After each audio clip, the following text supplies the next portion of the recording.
iwe uliye mwanzo tena ni mwisho. Chomoza, a hub of hope.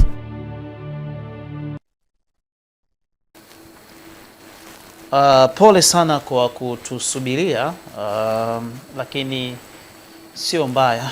Tuko hapa kwa ajili ya kuendelea na sehemu ya mawazo, na Dr. yuko hapa kwa ajili ya kuweza kuanza na wewe kwa dakika chache tu ambazo tuko nazo mahali hapa. We are very sorry, lakini tunaamini umekuwa mvumilivu kwa ajili ya kuweza kutusubiri. Asante Dr. karibu.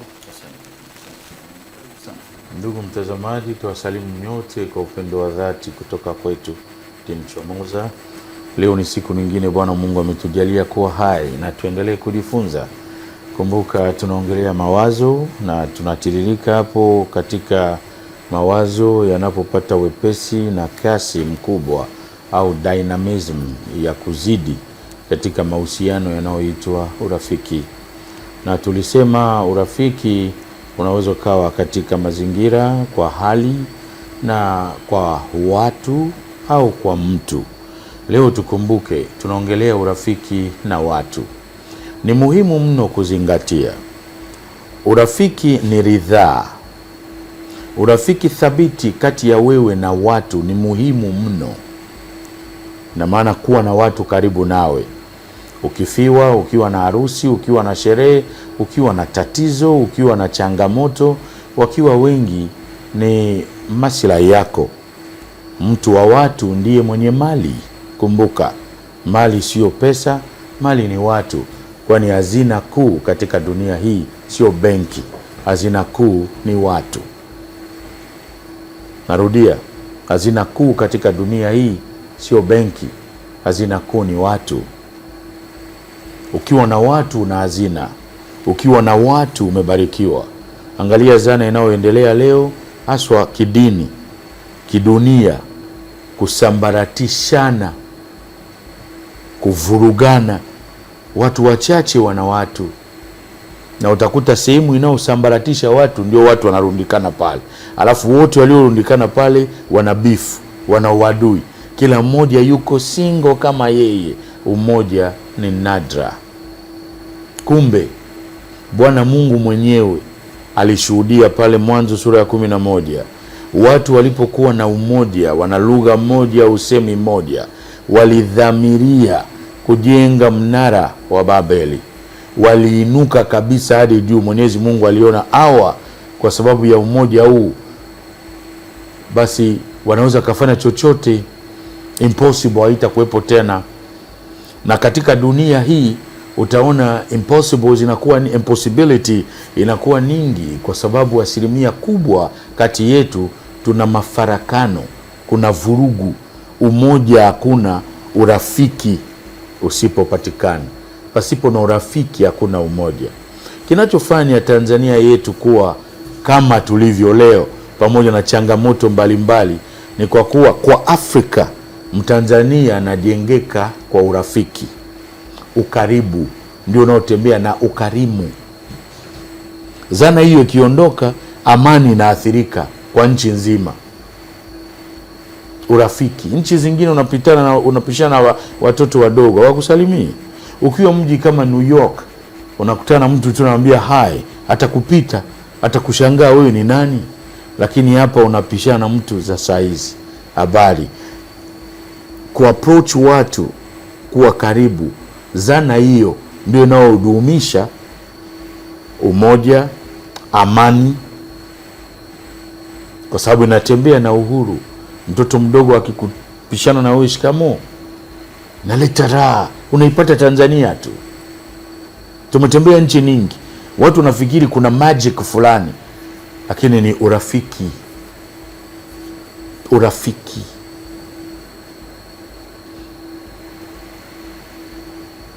Nakumbuka enzi zile miaka ya nyuma sana, tulikuwa tunafanya kazi na polisi jamii.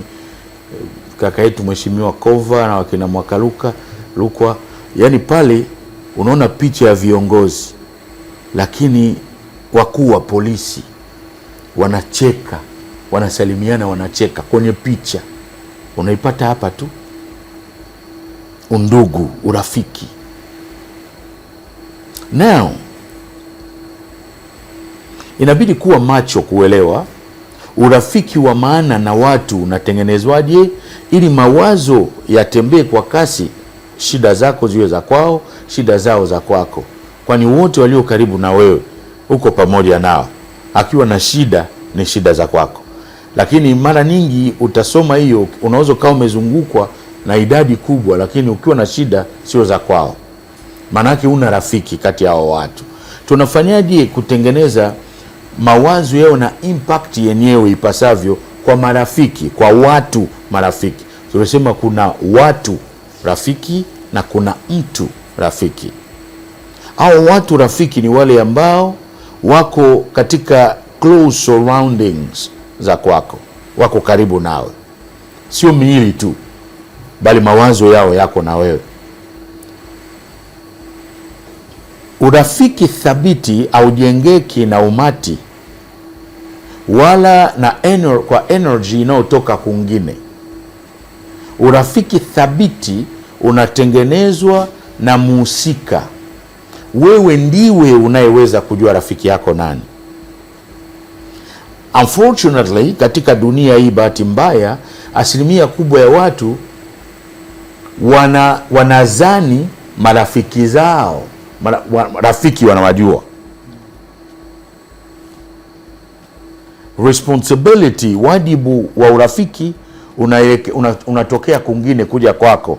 Ndio maana wengi tunasalitiwa wepesi, tunaanguka na kuishia kulalamika, na tunapokea nishati hasi, kwani wale wote nao wahesabu marafiki zako kwa ridhaa ya kwao, kwa nguvu ya kwao na mitazamo ya kwao, hawako kabisa na wewe kivile. Kwa hiyo kwa sababu umewakubali, umewapa kibali, umeridhia kuwa nao, umati ule karibu nao, ndio majanga yako. Kama Suleiman alivyosema, ukiwa na marafiki wengi, yani unaandaa majanga yako mwenyewe, mateso na shida.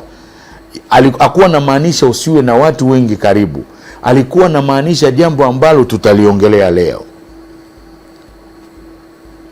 Una watu wengi wamekuzunguka, unawapa kibali kuwa rafiki, unawakubali karibu nawe, umewapa fursa na ruhusa ya kukusafirishia mawazo yao kwa kasi. Ndio maana utakuta mtu ukiwa na mahusiano na watu wengi, hata kuwaza kwako kutakuwa unstable. Ukiwa na ukaribu na watu wengi, kwa mfano msherati aweza kawa stable kwenye mawazo yake.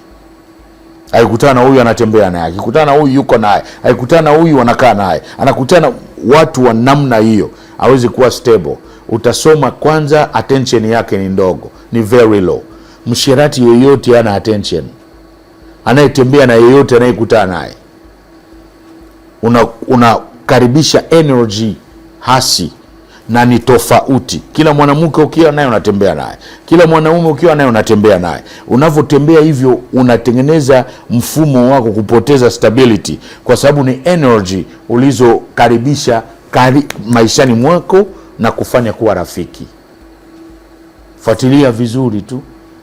Ukiona dunia sasa hivi ndio hali hiyo inakuwa tete. Unaongea na mtu mwingine anaongea, ni bayana ya kuonyesha ujinga.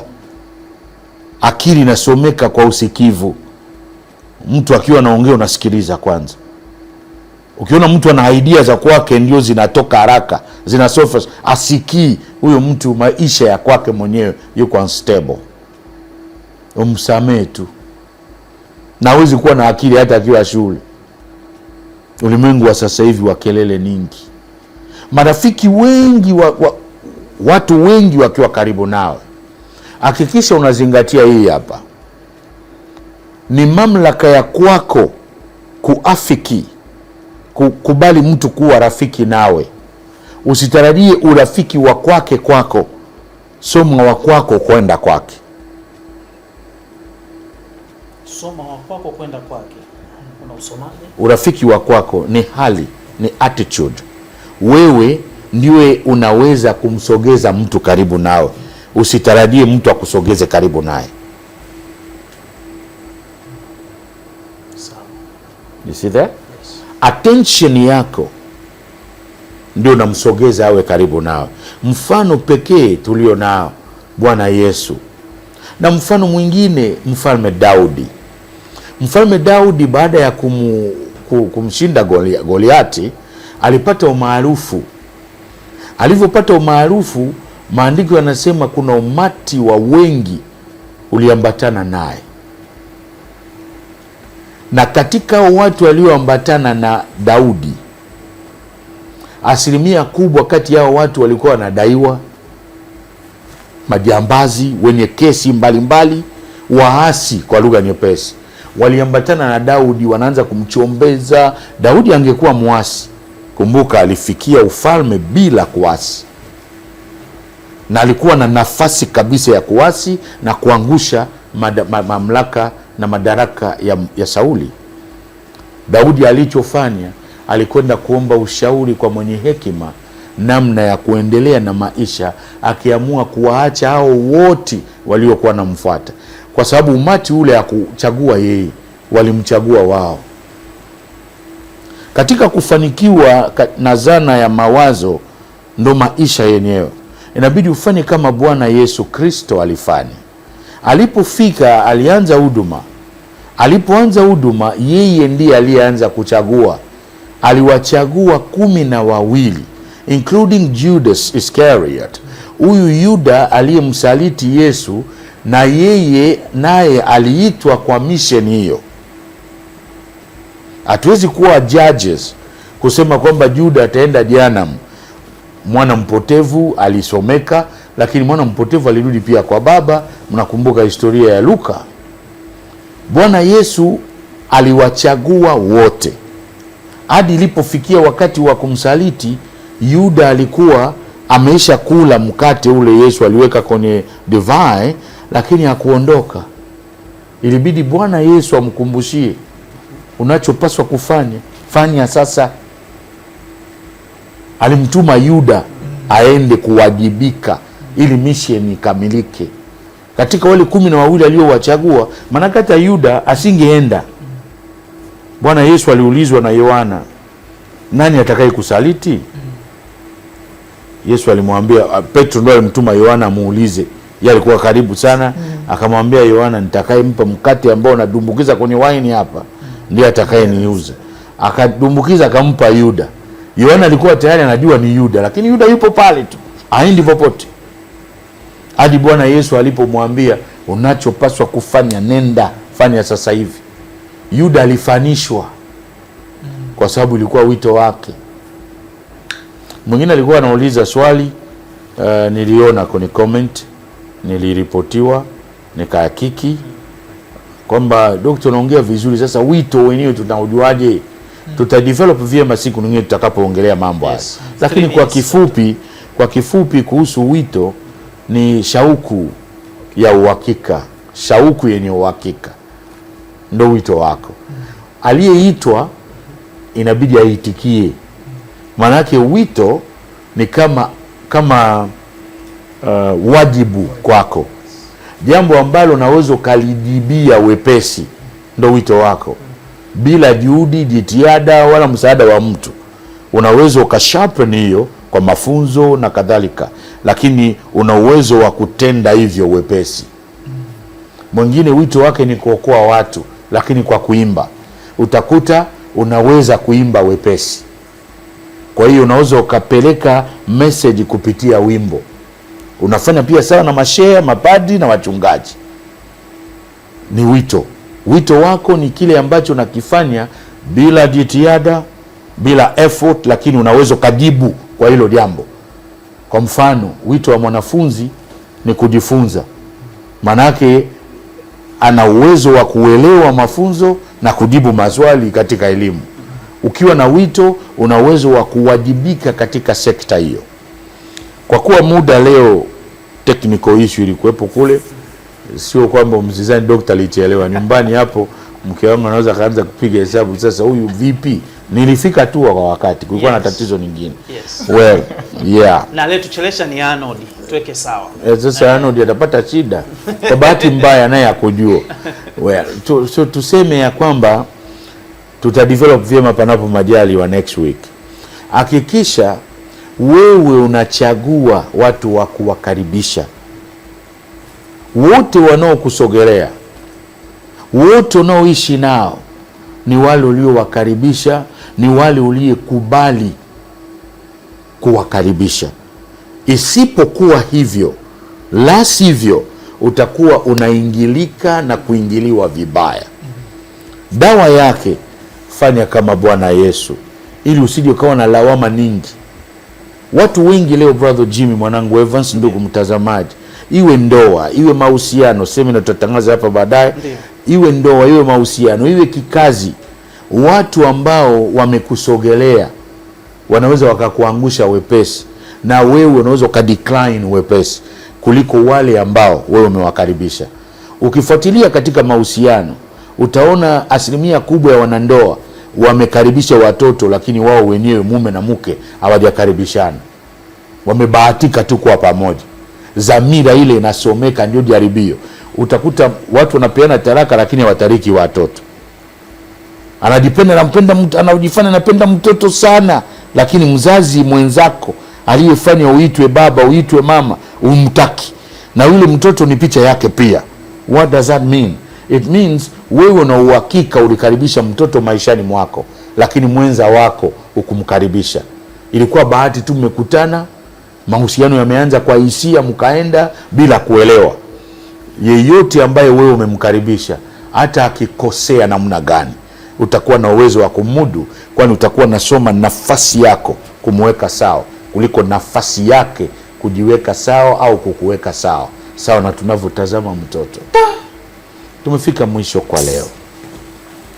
Tutaendelea hapo hapo panapo majaliwa, na Bwana Mungu atujalie. Tuna semina tarehe 27. Tunawakaribisheni, nawe pia uwe balozi. Kuna mambo mengi katika dunia hii, watu wamekata tamaa. Watu wengi wamekatia mahusiano tamaa. Wanadhani mahusiano ni kwa mwanaume na mwanamke tu. Kumbe mahusiano ofisini, kama mfanyakazi, kama bosi, kanuni zake ni zile zile. Mahusiano ni maisha. Yeyote aliye hai anahusiana, na asipojifunza kuhusika, kama tutakavyojifunza Jumapili ya tarehe 27 mwezi huu hapo Sinza, katika ukumbi wa Lulu Mapambano, hapo tangazo linaongea clean kabisa. Kiingilio kinasomeka pale. Namba zinaonekana zile zimekatwa kabisa juu. Ya sio kwa gharama ya maisha yako. Inabidi uje pale, ni maandalizi ya maana kwa ajili yako. Watakaohudhuria wanajipenda. Najua umelalamikia pia shida zako sana, umekata tamaa. Hebu ndio kwanza tujifunze, kwani maandiko yanasema mtaifahamu kweli na kweli itakuweka huru. Karibuni tarehe 27 mwezi huu Aprili, tutakuwa wote pale Mapambano Sinza, kumbi Lulu Social Hall. Namba naweza nikakutajia japokuwa naona pale kwenye screen yako ya mawasiliano: 0784 570306, pili 0754 570306. Kuna namba na maelekezo yote yako pale. Tunajua tutaelewa namna gani ya kufanya ili tupewe kadi yetu ya kushiriki tarehe 27 hapo Sinza. Karibuni nyote. Ulikata tamaa, jaribu safari hii tujifunze. Kweli inaweza kukuweka huru. Tuwapenda daima. Bwana ibariki Tanzania na uongozi wetu wote. Dumisha amani, upendo na mshikamano. Michakato yote utangulie, na undugu wetu, uhuru huo udumishwe nawe. Yes. Bwana Mungu abariki Afrika na uongozi wake wote kuanzia East Africa Community. Bwana Mungu abariki ulimwengu wote. Bwana Mungu abariki Clouds Media Family na uongozi wake wote. Bwana Mungu abariki Chomoza na uongozi wetu wote. Bwana Mungu akubariki ndugu mtazamaji mpendwa na wakwako wote. Tuwapenda daima. May God bless and keep you safe. See you next Sunday, God willing. We love you. Thank you. Mungu wetu tunakusifu, Mungu wetu twakuinua, yale uyatendayo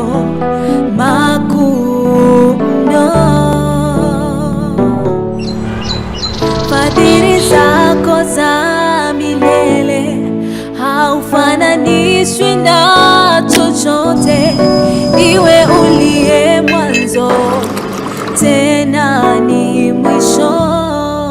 Chomoza, a hub of hope.